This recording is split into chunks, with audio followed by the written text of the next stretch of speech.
नमस्कार। आप सभी श्रोताओं का इस कथा पटल पर हार्दिक स्वागत है। मैं अनीता इस बार लेकर आई हूँ हमारे समय की प्रतिष्ठित एवं लोकप्रिय कथाकार कल्पना मनोरमा जी की कहानी, जिसका शीर्षक है दुख का बोनसाई।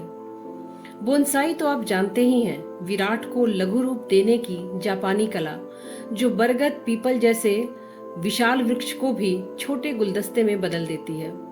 पर वो होता तो बरगद और पीपल ही है। लक्ष्मी को देवी लक्ष्मी मानने वाले हमारे समाज के अनेक रूप हैं। आज भी अनेक घरों में विवाहित बेटी को उसके ही मायके में अनदेखा, उपेक्षित और अपमानित किया जाता है। पर स्त्रियां सब कुछ सहकर भी कभी माँ के लिए तो कभी समाज के लिए वहां जाती रहती हैं। इस कहानी की नायिका अभी मायके से भारी मन से वापस आई है और कुछ समय बाद माँ पुनः दिवाली पर उसे आने का निमंत्रण देती है, जिससे निकिता गुस्से से भर जाती है और कुछ ही पलों में अतीत की यादों में खो जाती है। अतीत से वापस आकर आखिर वह क्या निर्णय लेती है, आइए सुने कल्पना जी की ये भावुक कर देने वाली कहानी, दुख का बोनसाई। हेलो निक्की, क्या सो रही हो? नहीं तो आप बताओ, आप क्यों जाग रही हो माँ? हम क्या सोच रहे हैं, बोलो। दामाद जी और बच्चों को लेकर दिवाली में तुम घर चली आओ। माँ, इतनी रात में आप ये सब सोचने बैठी हो? उसमें रात क्या, हम सही सोच रहे हैं, सब कुछ जानते हुए भी। निकिता उठकर बरामदे में घूम घूम कर बात करने लगी। हाँ, तुम चली आओ, जब तक हम हैं, मेरे बाद जैसा मन हो करना। मतलब आप क्या चाहती हो, जिंदा मक्खी निगल लूं, आह भरे बिना? भूल जाओ कड़वी बातों और भदेस घटनाओं को। काश संभव हो पाता माँ। कुछ भी असंभव नहीं, एक बार मन बना लिया जाए तो कोशिश तो करो। कैसे? माफी किसी और के लिए नहीं, अपने सुकून के लिए दी जाती है। गहरे अपमान पर माफी का चंदन अब लेपा नहीं जाता। हम ये कह ही नहीं सकते, सिवाय इसके कि हो सकता है अगली दिवाली। प्लीज माँ, मत कहा करो ऐसी बातें, हमेशा जीत जाती हो यही सब बड़ा बुरा बोलकर। माँ बेटी में क्या हारना क्या जीतना, प्रतीक्षा करेंगे हम। सो जाओ अब। सोचूंगी, अभी रखती हूँ फोन। अभी रात के 4 भी नहीं बजे हैं। निकिता की माँ का फोन आ गया। निकिता सोच कर भी समझ नहीं पा रही है माँ की मंशा। उसका विगत एक के बाद एक उधड़ने लगा। वह चुपचाप आकर लेट गई और सोचने लगी। निश्चित ही माँ रात भर सोई नहीं। जीवन की घुटन हमेशा उनकी नींद उड़ाती आ रही है। माँ के दुखों को मैं कैसे भी बांट नहीं सकी। न वे सोचना बंद करेंगी और न बातें पुरानी होकर उनके मन से निकल सकेंगी। वैसे भी आधे से ज्यादा दुख साझे हैं हमारे, जिनमें सिर्फ साथ में रोया जा सकता है, कोई किसी को समझा बुझा नहीं सकता। माँ इस बात को क्यों नहीं समझती? दर्द उदार नहीं होते, दर्द के घर में खुशी का वास संभव ही नहीं। जख्मों की थाती बना जीवन कितना सहिष्णु हो सकता है मैं जानती हूँ, किंतु पीर के साथ प्रार्थना भी कैसे करूं, यह भी संभव नहीं।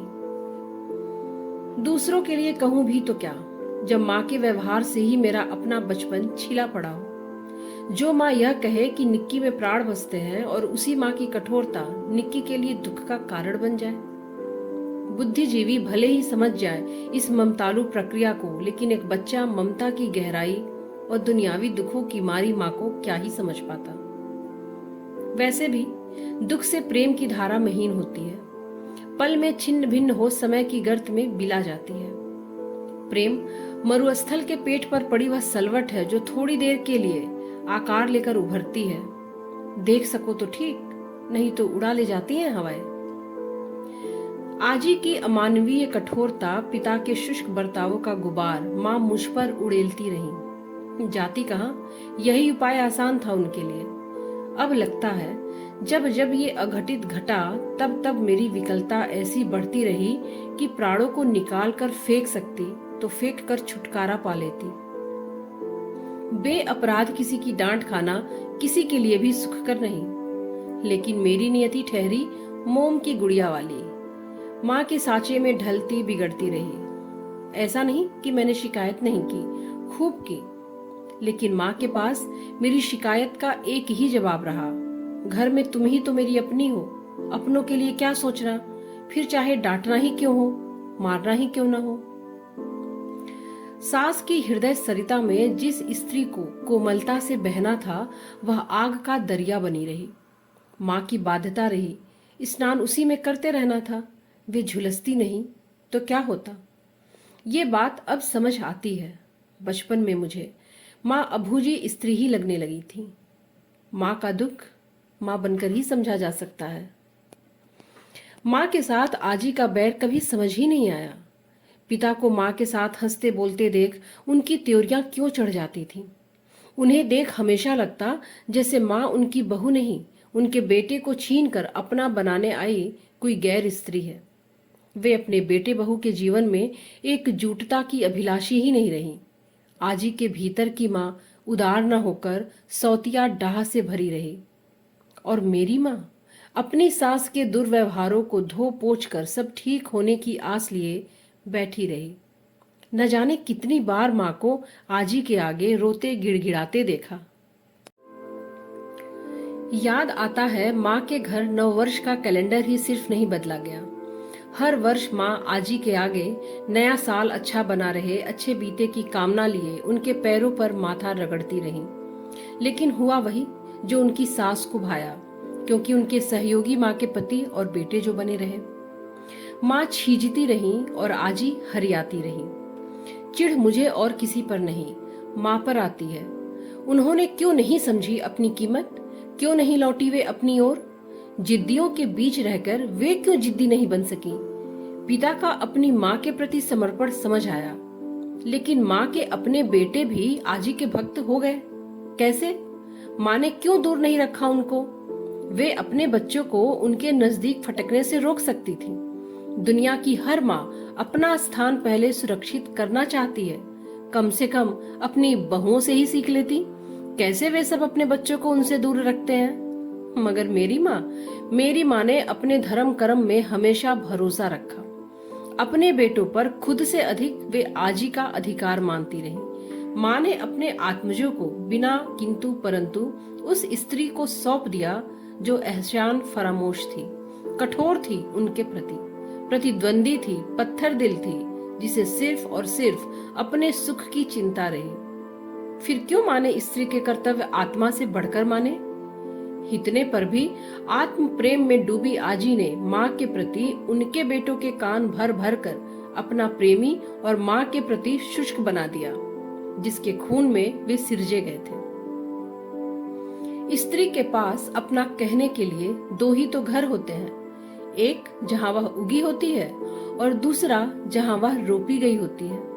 इन दोनों जगहों पर प्रशंसक के रूप में स्त्री के पास सिर्फ अपनी औलाद होती है, और अगर इनमें से एक भी अपनी जगह से डगमगाने लगे तो स्त्री के जीवन में भूचाल आने से कौन रोक सकता है। स्त्री जीवन बेनाम दौड़ में पच जाता है। ताज्जुब तो इसका है जिस खेल से माँ खुद गलती रही उसी में मुझे घसीटना चाहती हैं। बिना किसी अपराध के घृणा भरी नजरों का सामना करना माँ के लिए आसान होगा, मेरे लिए नहीं।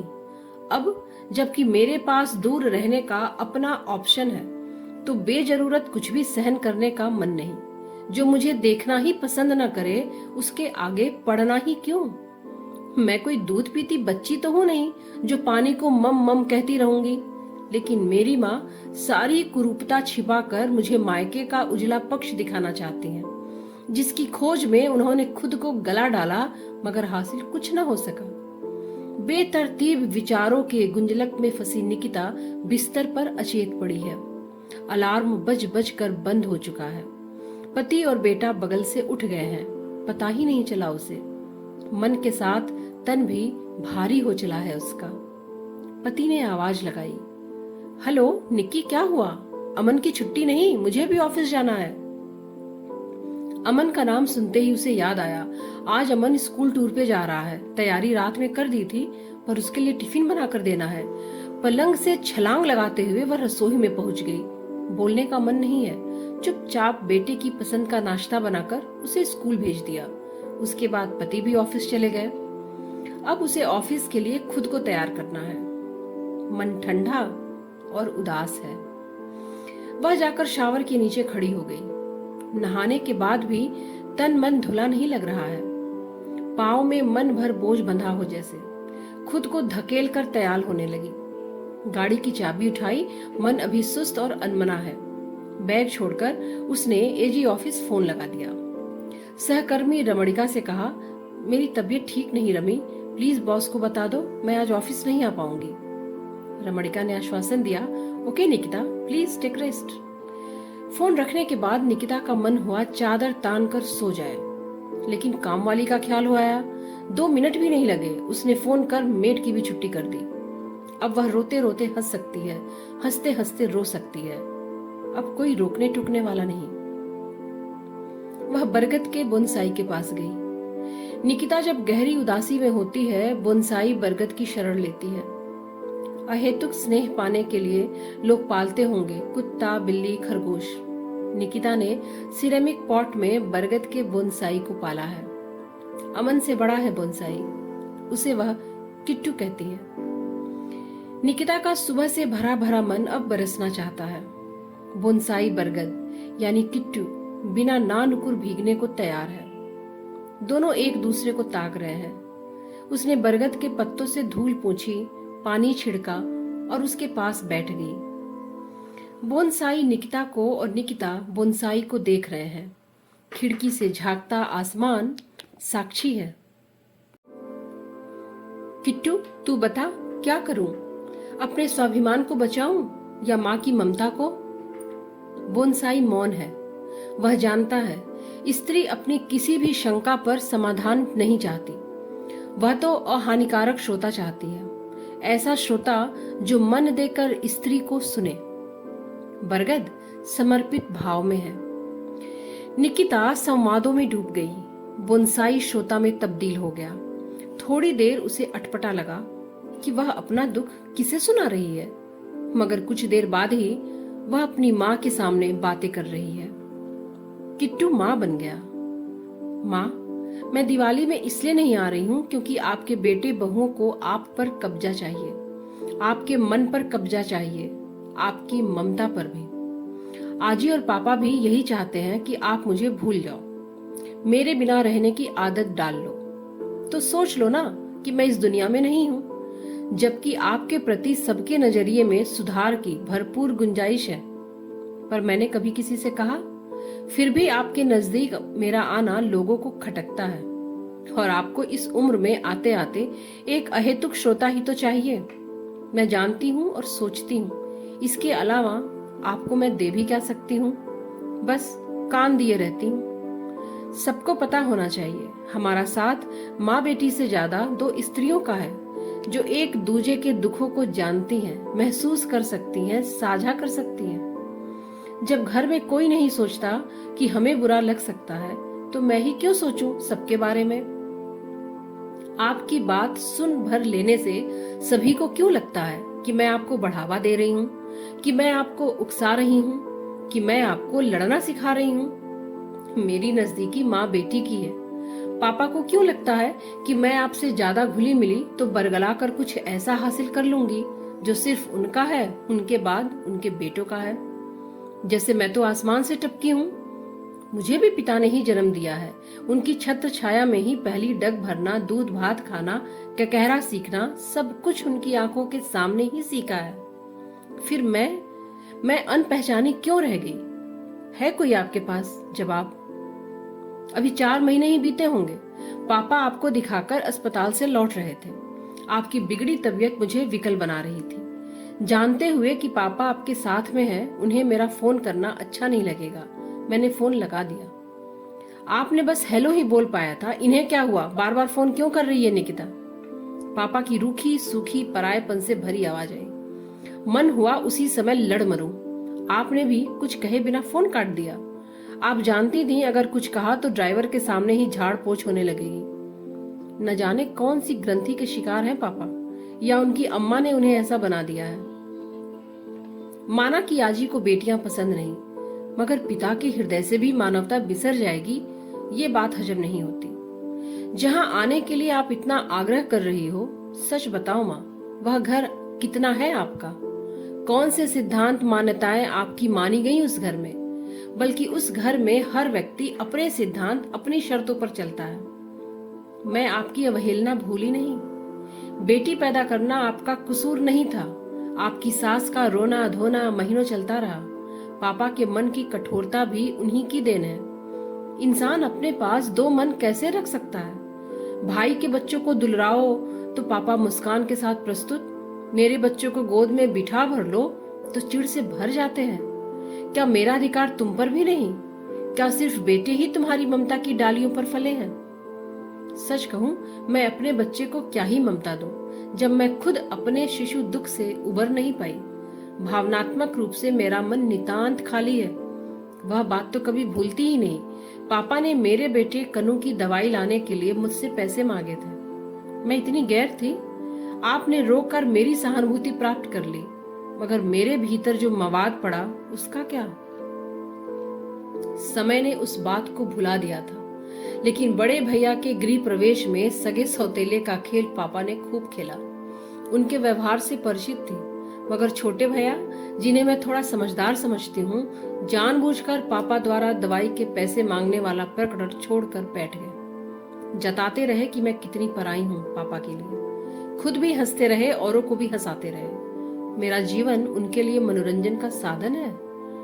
मुंह बंद त्यागों ने आपको तपेदिक का मरीज बना दिया, तो क्या आप मुझे भी उसी कुएं में धकेलना चाहती हैं? थोड़े दिन बाद तुम दुनिया छोड़ दोगी, मैं अनाथ हो जाऊंगी। जो तुम्हारे अपराधी हैं बा इज्जत घूमेंगे। मुझे सहना पड़ेगा आपकी सास को। मैं महान नहीं बनना चाहती हूँ माँ। कभी कभी ये लगता है कि मेरा दुख इकहरा है। आपने तो दोहरे दुख झेले हैं। जब तक बच्ची रही तो अपने पिता का पक्षपात झेला। जब बड़ी हुई तो सास और पति के खोखले सैद्धांतिक व्यवहारों ने डस लिया। मायके में भाइयों की पत्नी भक्ति सहती रही। यहाँ अपने जाए बेटों की पत्नी भक्ति ने कुंद कर दिया आपको। मायके से लेनी देनी में कमी रह जाने पर पापा और आजी की टोंचन सहती रही, लेकिन कभी मायके में उफ नहीं की। पति के यहाँ की कमी किसी के आगे कहने में आपका आत्मसमर्पण और निष्ठा ने आपको घोट कर मार दिया। क्या मिला आपको? हर काम में चुस्त दुरुस्त होने के बावजूद आजी और पिता की बातों की अंतर्ध्वनि पकड़ने में कच्ची रह गई आप। वही मुझसे चाहती हैं। अपनों को बर्दाश्त करो, माफ करना सीखो, अपने दुख किसी से मत कहो, अकेले फूल की तरह महकती रहो। लेकिन माँ, फूलों की जुबान अगर होती तो वे जरूर मौसम और कांटों की ज्यादतियां बताते। मैं कहती हूँ, अगर आपके अंदर बर्दाश्त करने का हुनर न होता तो ज्यादा अच्छा होता। अपने और मेरे जीवन का आस्वाद अपनी तरह से ले पाती। पिछली दिवाली आपकी तबीयत ज्यादा बिगड़ गई। सबको जुटना था, जुट गए। भैया भाभी ने दिवाली की पूजा की। मजाल एक फूल चढ़ाने के लिए भी आवाज दे देते, मुझे अपने पास बुलाकर बैठा लेते, जैसे अपमान सहना ही मेरा प्राप्य बन गया है। आपको बोलना था, पर जुबान मौन रही आपकी। मेरी भी इच्छा होती है कि आपके अलावा घर में कोई और भी आवाज दे। जब मायके जाऊं तो हुमक कर पापा को आवाज लगाऊं, पापा मैं आ गई हूँ। रिश्तों के बीहड़ में भागते भागते थक चुकी हूँ। आपकी अपनत्व भरी छाया में अब सुस्ताना चाहती हूँ। क्या चाह कर भी मैं ये कह सकी? अपने मन का कहने के लिए भी दूसरे का मन चाहिए होता है। पेड़ की डालियां भी सिर उठाकर आकाश को धरती की सदाशयता सुनाती हैं। मैं भी आपके समर्पण को धीरे धीरे बताना चाहती थी। ये भी कि पापा पर जितना हक भाइयों का है, मेरा अपना भी है। लेकिन अपने प्रति जब भी पाया, आपको अकेले ही बरसता पाया। लगता है मेरा जीवन सिर्फ आपका कर्जदार है। आपने ही मुझे अकेले पाला पोसा बड़ा किया। इसका बदला कभी नहीं चुका सकती। एक दिवाली ही क्या, हर बार दिवाली पर आ सकती हूँ। अपमान सहकर भी आपको मान दे सकती हूँ। आहत भावनाओं का गुबार जब छटा तो आंसुओं से भर आई आंखें बरस पड़ी। निकिता का ध्यान किट्टू बोनसाई पर गया। अरे, मैं तो भूल ही गई थी तुझे। किट्टू, तू सुन रहा है? जिस तरह तू अपनी काया बड़ी नहीं कर सकता, मैं अपने दुखों से निजात नहीं पा सकती। अपनों के द्वारा दुरदुराए जीव के पास अपमान के अलावा कुछ नहीं होता। सुंदरता के दीवानों ने जिस तरह तुझे बोनसाई में बदल दिया, उसी तरह स्वसिद्धि के चितेरों को स्त्रियों के सुख दुख नहीं प्रपंच लगते हैं। मेरा जीवन अपवाद नहीं। किट्टू बोनसाई अब भी समर्पित है, मौन है। निकिता का मन हल्का हुआया है। सूरज 2 बल्ली आसमान चढ़ आया है। कमरे में धूप लंबाई में सोई पड़ी है। खिड़की से घुसती उजास की मोटी रेखा में हजारों धूल के कण थरथरा रहे हैं। निकिता का मन कांप कर कुछ शांत हो आया है। उसने दर्पण देखा। अपने रूम में माँ बोलती सी पाई। मोबाइल उठकर निकिता माँ का नंबर डायल करने लगी। दोस्तों, आशा करती हूँ कि आपको ये कहानी पसंद आई होगी। अपना कीमती समय देने के लिए, कहानी को सुनने के लिए आप सभी का बहुत बहुत धन्यवाद। नमस्कार।